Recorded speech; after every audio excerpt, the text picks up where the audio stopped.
আসসালামু আলাইকুম ওরহমতুল্লাহ। প্রথমে আমরা মাঠা বানানোর জন্য খাঁটি গরুর দুধ সংগ্রহ করে থাকি। আমাদের নিজেদের তত্ত্বাবধানে দুধ সংগ্রহ করা হয়ে থাকে। প্রথমে আমরা দুধটাকে ভালোভাবে ছেঁকে নিই, কারণ এতে সকল ময়লা পরিষ্কার করা হয়ে থাকে। দুধটাকে ভালোভাবে ছেঁকে আমরা লাকড়ির চুলায় জাল করে থাকি।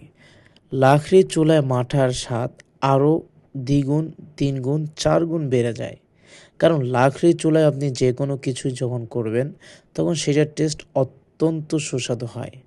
তাই আমরা পিউরি লাকড়ির চুলার মাধ্যমে জাল করে আপনাদেরকে সেই মাঠা প্রোভাইড করছি। আমাদের মাঠার বিশেষত্ব হলো প্রতিটি চুমুকে থাকবে স্বর, যা মাঠার টেস্টটাকে আরও বাড়িয়ে তোলে। তাই এই সুস্বাদু মাঠা পরখ করতে দেরি না করে আমাদের ফেসবুক পেজ এবং আমাদের ওয়েবসাইট www.puri.com ভিজিট করুন। খাঁটি ও বিশুদ্ধতার প্রতিশ্রুতি পিউরি।